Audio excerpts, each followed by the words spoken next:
operatives. They were arrested in the afternoon, they were tried in the evening, and by dawn they were executed. That is the kind of thing, because they show no mercy.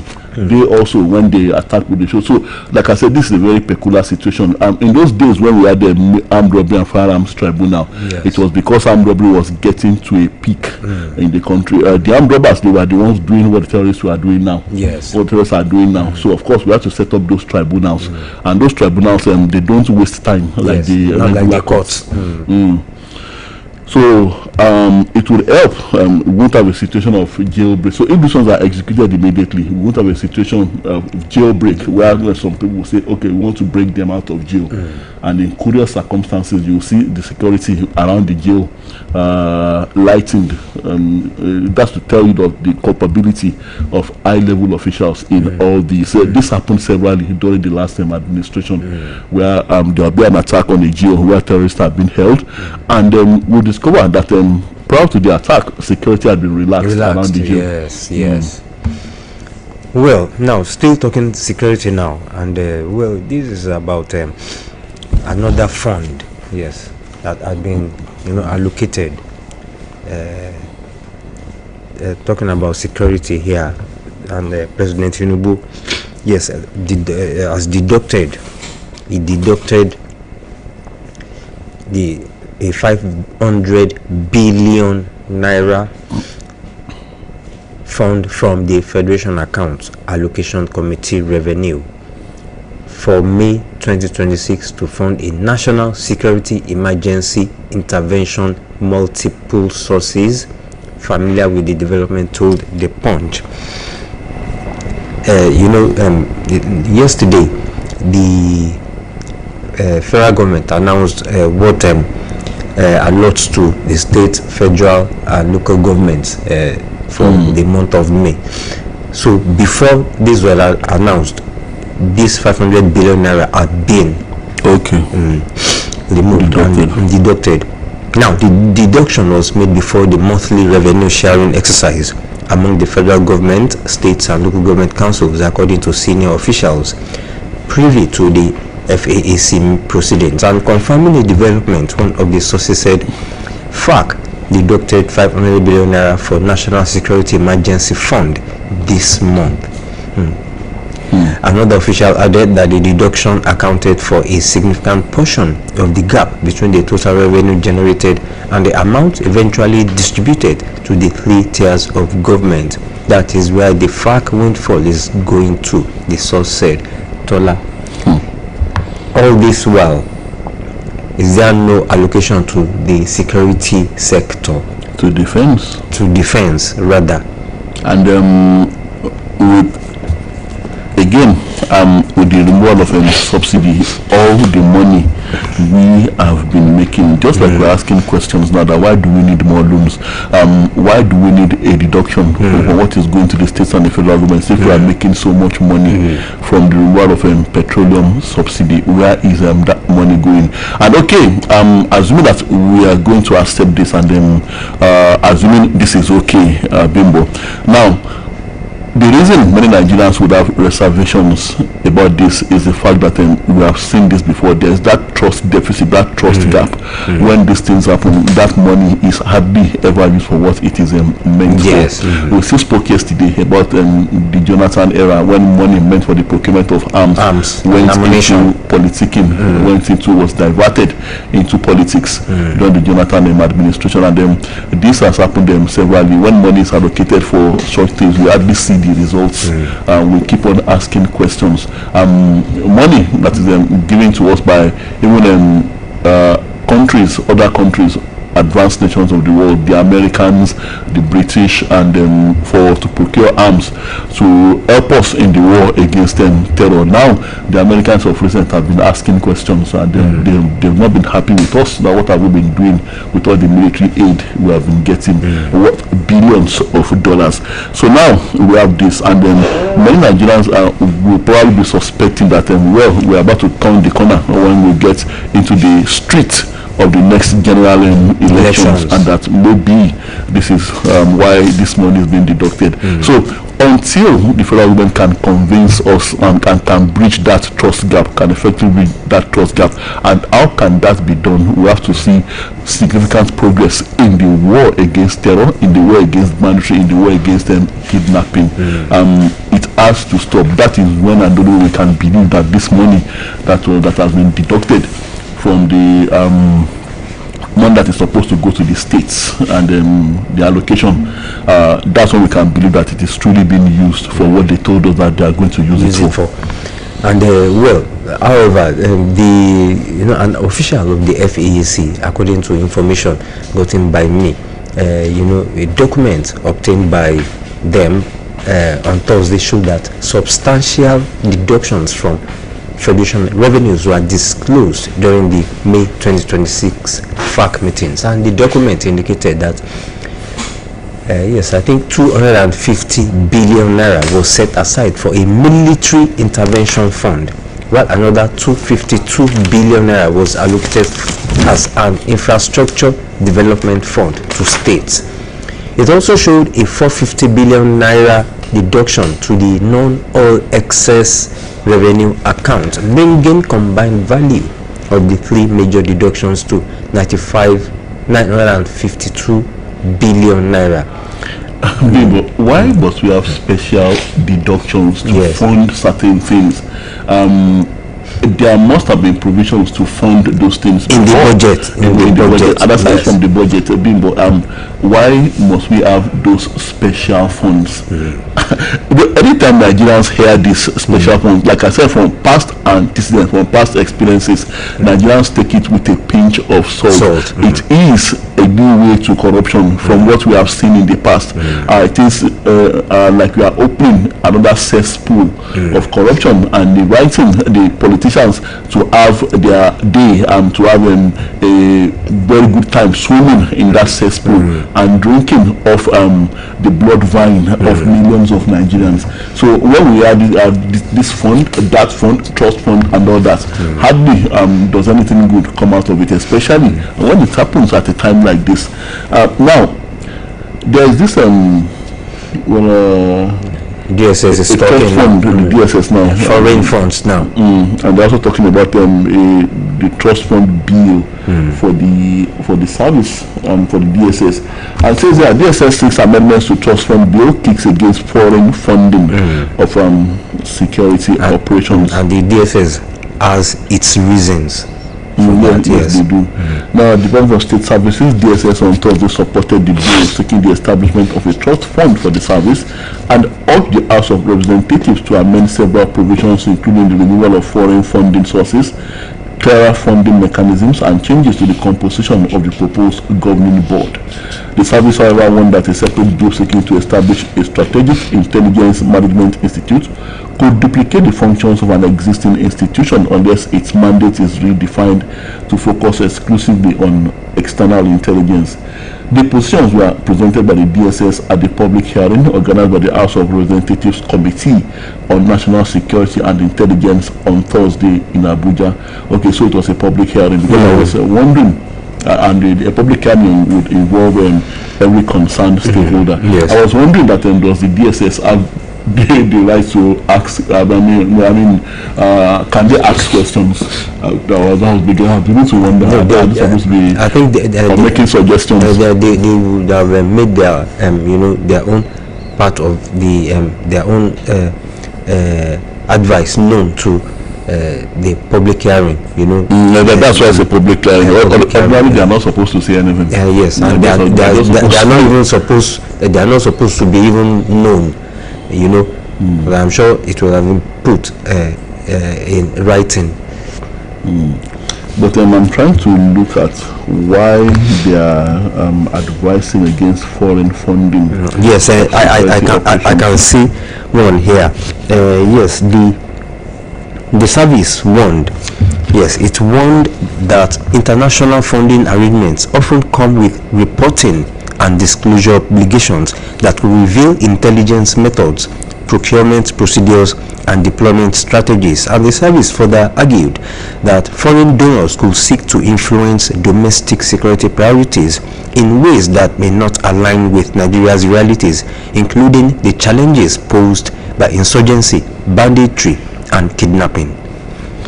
Well, unfortunately, my opinion is that we cannot really do away with them for foreign funding. Foreign funding of security operations could be direct, it could be indirect, and of course, by the time, where do we get our weapons from? Where do we get weapons from foreign countries. Yes, we have Defense Industries Corporation, which we have refused to develop. So, of course, much of our weapons still come from those foreign countries, and then we also run to them in aid when we seem to be overwhelmed by the activities of these terrorists. But okay, let's have this commercial break. We'll come back to talk more about this. Wake up, it's choco time. Dano Choco is here with a taste you love. Just open, pour, and enjoy the chocolatey ride. Dano Choco 3 in 1. Ooh, taste it, love it. Dano Choco 3 in 1. Ooh, I love it. Introducing the new Dano Choco 3-in-1. It's tasty, creamy, and satisfying. Taste it, love it.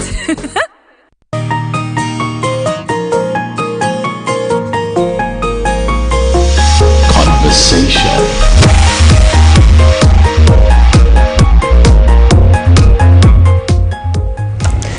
Right, we're back and there's still conversation on Oluyole 98.5 FM. Good to know you are still there. I was talking about the DSS and their advice against foreign funding of security operations. Well, one of the reasons they put forward, if I'm to interpret it, it could be referring to the fact that many of these foreign countries also do give their backing to the international conglomerates that operate when it comes to solid mineral resources, the mining of solid mineral resources. Lithium is very much on the international front burner now. And there was this story which I cannot readily verify, but there was this story about what actually happened in Bokos, in Jos, in Bokos, in Plateau State, Bokos local government. That incident where on Christmas Eve, an entire community was wiped out, 200 villagers were murdered, and as we speak, those who survived are still in IDP camps. And of course, we all thought that it was about religious extremism. We thought it was about Fulani herders, farmers crisis, but no. That particular report was trying to make us understand that it was the international conglomerates, criminal networks, mining networks, working with criminal mining networks that actually put the attackers up to what they did.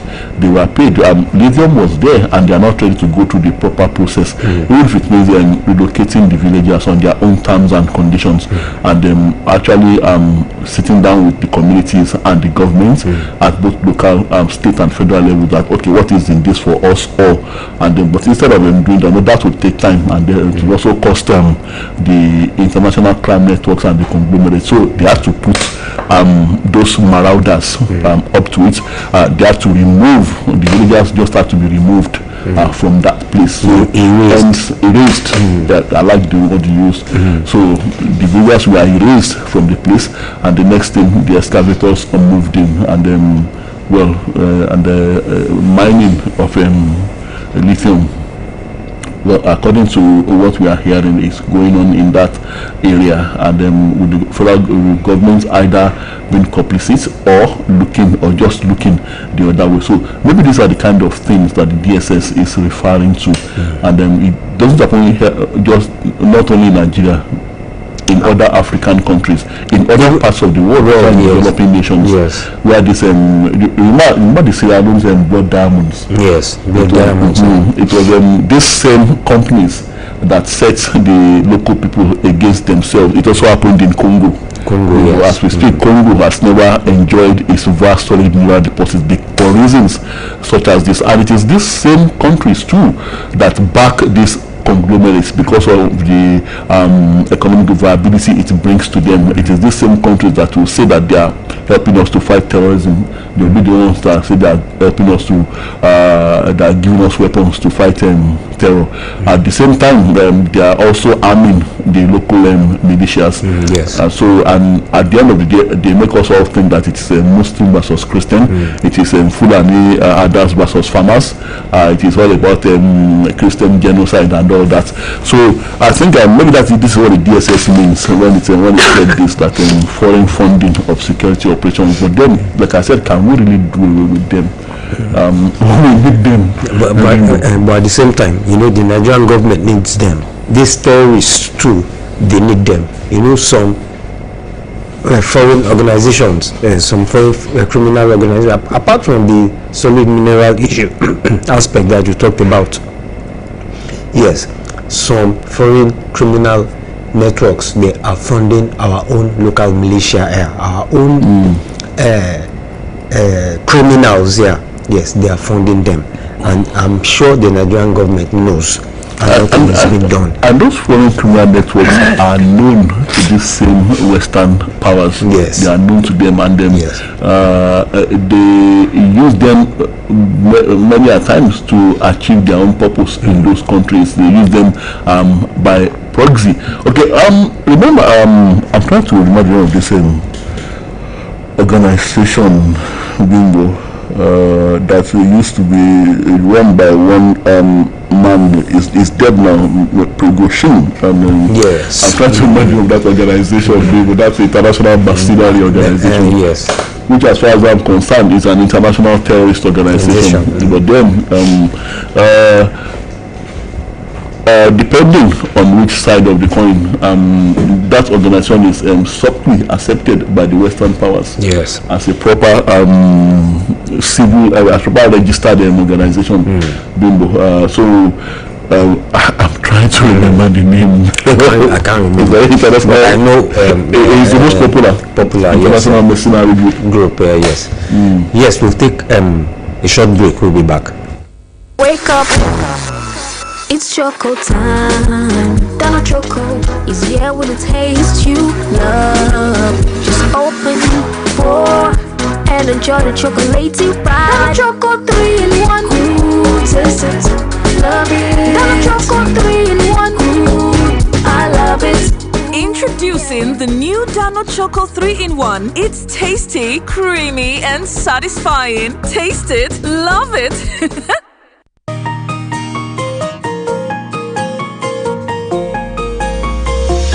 Conversation.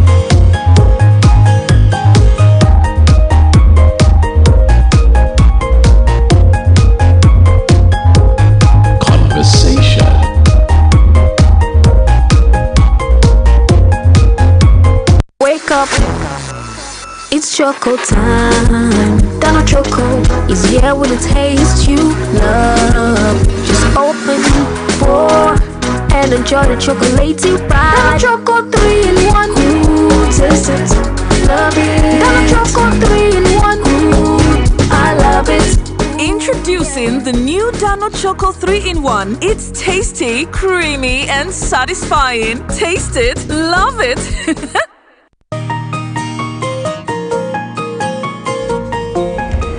The program is still Conversation on Oluyole FM 98.5 right here in the city of Ibadan. Yes, Tola, you are talking about one security network. Yes, the mercenary group I was trying to remember was Wagner. it's Russian mercenary group, and well, for me, it's an international terrorist organization. But the Western powers would never label them like that because they come in handy from time to time, especially when it comes to their operations in developing nations, especially when it comes to solid minerals development, and they need to keep some people at bay. They need to suppress some people. They all use them, Bimbo, and not too long ago that the founder of that group fell out with the Russian President Vladimir Putin. He very well near removed Mr. Putin, but Mr. Putin was a step ahead of him, was smarter than him, and of course his plane came down in questionable and controversial circumstances, and Mr. Prigozhin, that's his name, is dead now. Now, talking about the lithium issue, you know that you mentioned that maybe some people in the Western world, some are interested in that lithium that made some people, over 200 or so people that were killed in Jos. You remember, you know, this lithium issue was part of what contributed to the war between Ukraine and Russia. Yes, when Russia, when Ukraine gained independence, Russia did not, know that Ukraine had a large concentration of lithium. But when they got to know they wanted to take over Ukraine again, that was when Volodymyr Zelensky, the president, now disagreed that no, it will not be. And when then the war started with other issues, and then the main excuse they gave was that Ukraine wanted to join NATO, and that would compromise Russian security. Yes, other issues. Yes, even the US Iran war. Well, it's also said that lithium is at the bottom of it, and the excuse was that Iran would be using lithium to produce nuclear weapons. So of course the Americans would have none of that, because Iran is not supposed to have nuclear weapons, despite the denials by the Iranian government. So much for international politics. Yes, there's something here before we leave that, Bimbo. If we are talking about the issue of lithium and as a causative factor triggering international conflicts, and we are talking about the US Iran war, yes, sir. And the peace deal has just been signed, and it says here Trump defends US-Iran peace deal, dismisses critics as fools. Bye-bye, Isha. President Donald Trump of the United States of America also defended the newly signed peace agreement between the United States and Iran, dismissing critics who argue that the deal grants excessive concessions to Tehran as fools.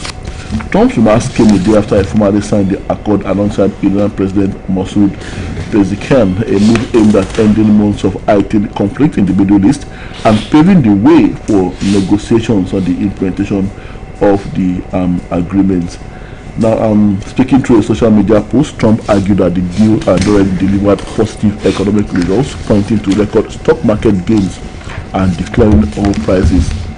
These fools who think I haven't been tough enough on Iran when the stock market just hit a record high and oil prices are tumbling down, are either jealous, bad, or stupid, he wrote. Okay, so I think those who are criticizing Mr. Trump should know that the American president would never go into any deal unless it is very profitable for him, and I mean profitable, and when I say profitable for him, profitable to the American people. And of course, in the African context, profitable for him would mean profitable to the pockets of the nation's leader. And it says oil prices are tumbling down. Why are oil prices not tumbling down in Nigeria? Well, yesterday I said maybe we should give them time. Our own stakeholders here, maybe give them time. Oh, okay. Yes, let's give them time. At least today is Friday. Let's wait till about Tuesday next week. and then the next major international crisis that comes after this, they will still blame everything back in Nigeria on it, just like they conveniently blamed the US-Iran war for everything in Nigeria. Yes. Now I have this here talking about our telecoms sector here, and if this is true, police bust 7.7 billion naira telecom data fraud syndicate. Houses, cash, vehicle recovered. The Nigeria Police Force National Cybercrime Center has dismantled a telecommunications fraud syndicate that allegedly compromised a leading telecom company's billing infrastructure and fraudulently generated data valued at over 7.7 billion naira. The police said they have arrested 6 suspects and recovered some assets, including nearly 90 million naira cash, 2 residential houses in Kano State, a mini plaza, and a Toyota RAV4 vehicle believed to have been acquired with proceeds of the crime. And the MPF also said its investigation followed a petition it got from the affected telecom firm over the unauthorized use of staff login credentials and the compromise of its network systems. That is quite dangerous, Tola.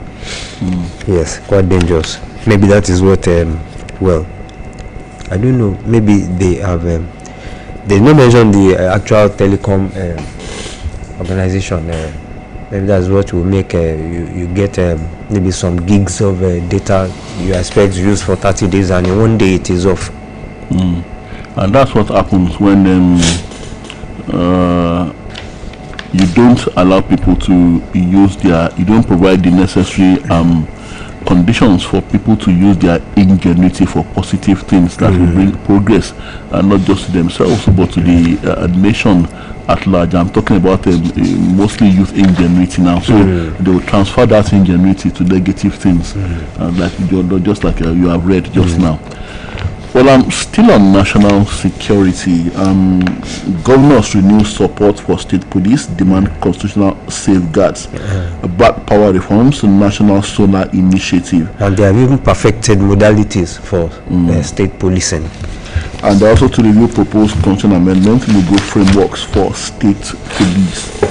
And on mandatory for security alert sets Kwara in panic mode, and that is what happens when these attacks keep happening unabated. There were reports of panic and commotion in the Oluyole metropolis on Thursday over claims that suspected bandits had invaded schools in parts of the state capital. Correspondents gathered that parents and guardians rushed to schools to take their wards and children away from possible attacks. It was known that pandemonium was reported at about 9:15 a.m. around Government Girls Secondary School Okeoyi in the Ilori East local government area, following claims that suspected bandits had invaded the school premises.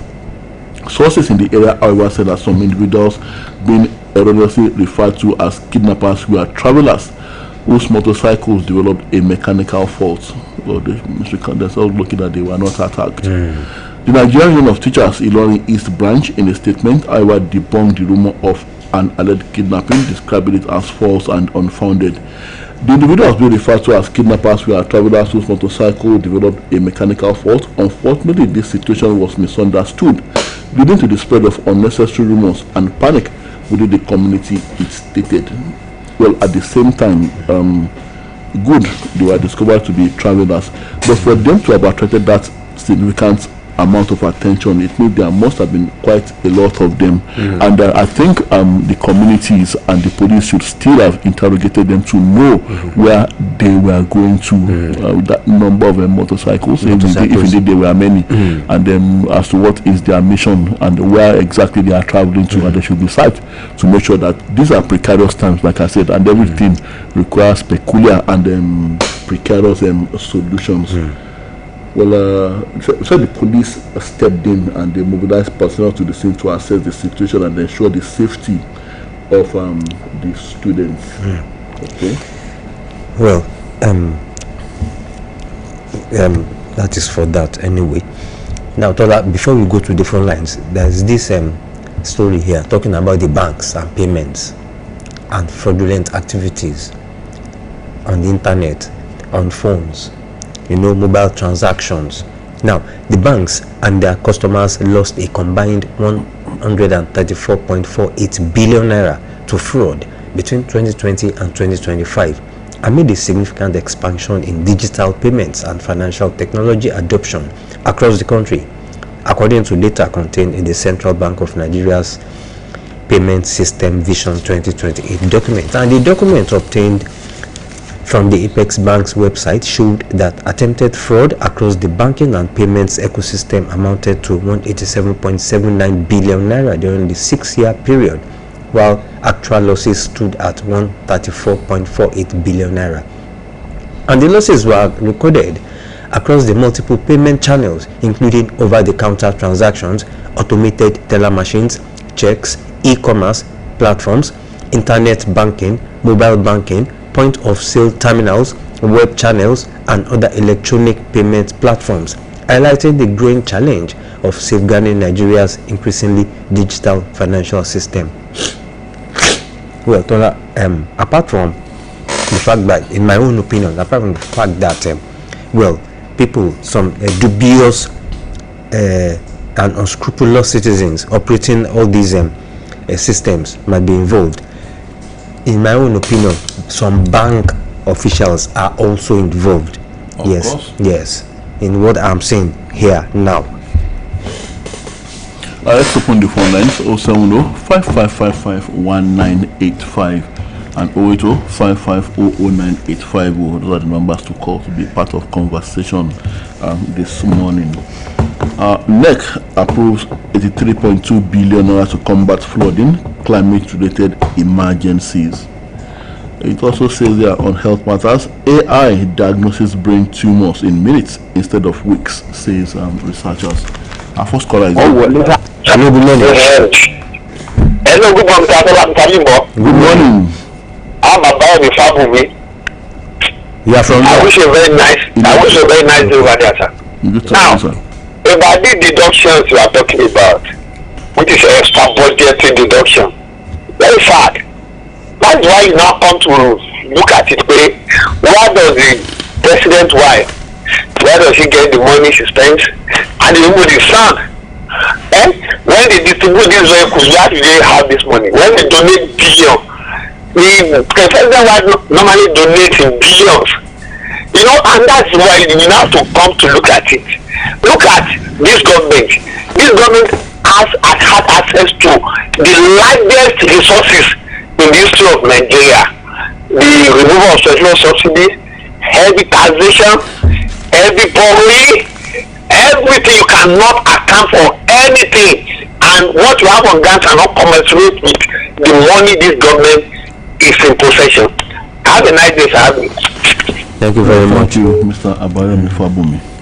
But Ola, what I gathered is that the monies the wife of the president is spending, additional monies to some underprivileged communities or some people. She has an organization, a foundation that is being, supported by some international organizations. And that foundation must be like the Pacific Ocean that can never run dry for eternity. Yes. Hello, good morning. Good morning, sir. Good morning.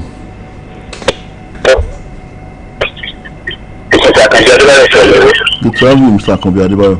I know I think the pain of every evil befalling this country in Nigeria is corruption. Corruption starts when you are not able to tell it as it is, not holding up, calling white black.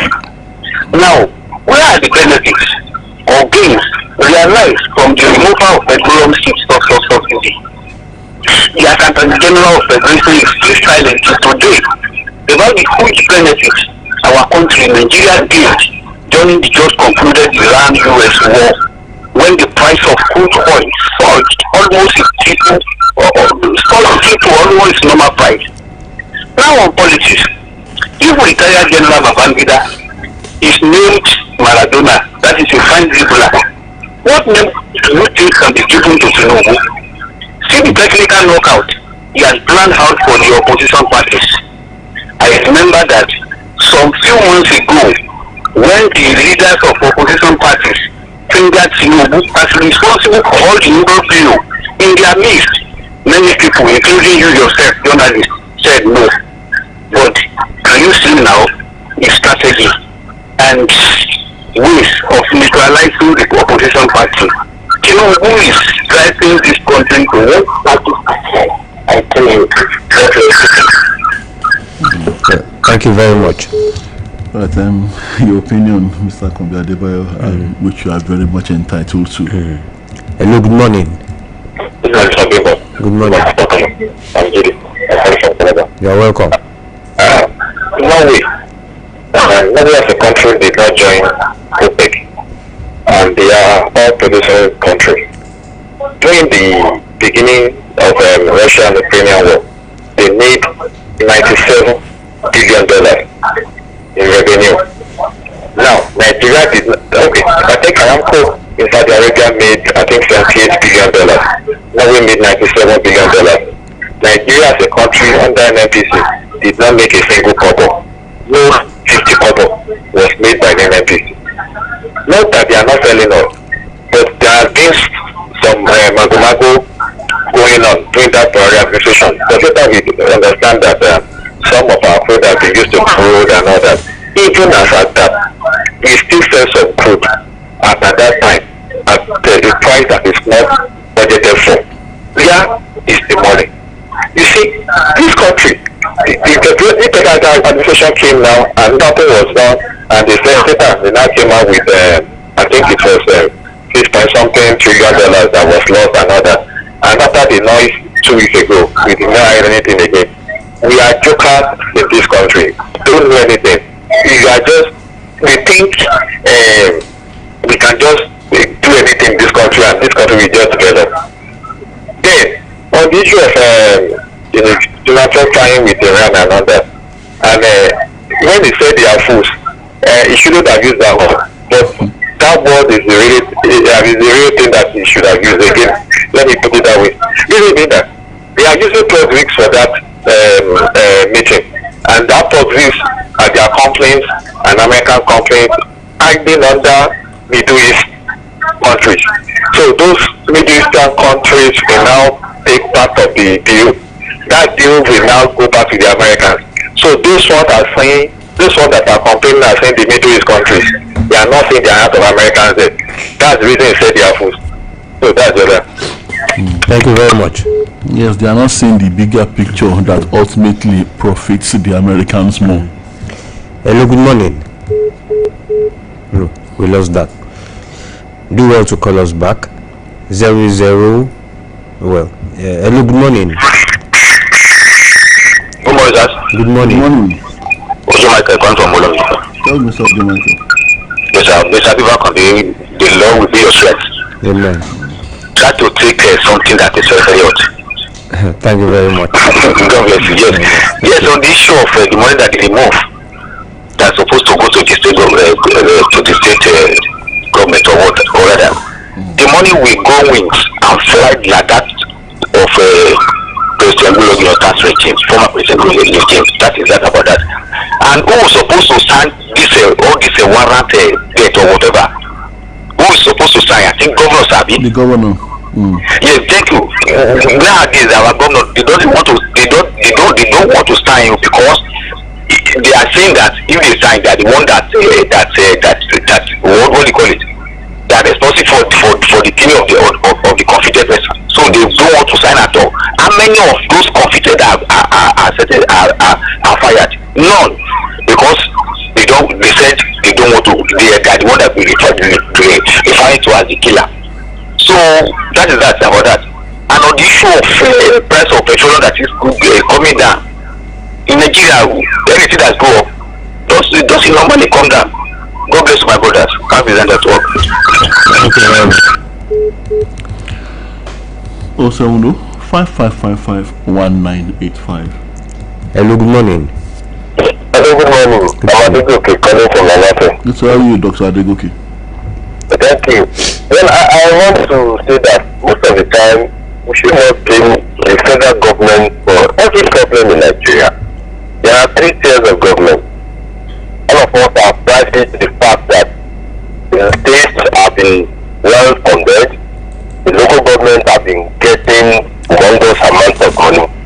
So we could see that those tiers of government, it has not been sincere to themselves. We are talking about, convictions. People who have been convicted, by court, and then the governors have not signed their death warrant. Yes, we are still going to blame the federal government. We are still going to blame other people. See, let us call the spade and not the garden fork. Every tiers of government should do their work as they are supposed to do. If that does not happen, it will complement each other. Have a great day. Yes, thank you very much. All right, check your time is 7:30 and we have to go. Been an interesting time on conversation this morning, and we'll be back same time tomorrow morning, God willing. My name is Tola Teriba. And my name is Bimbo Akombi. Thank you very much for listening. Enjoy your day. 98.5 Oluyole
This is CGIF. Thank God it's Friday, and of course from this time Sport Tidbit comes to your listening pleasure.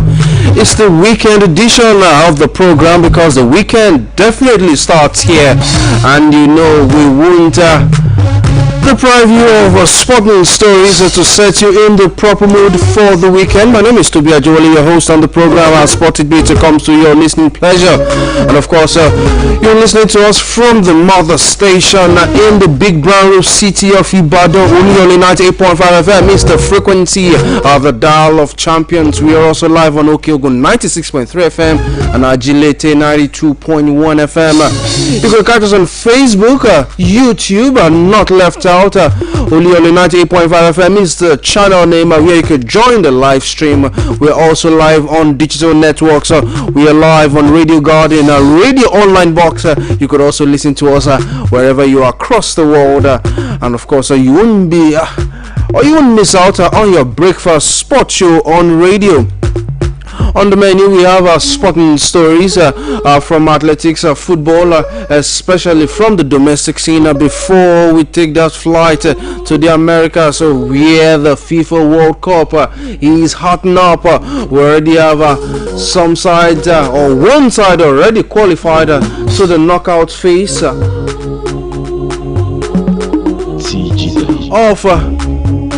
the FIFA World Cup.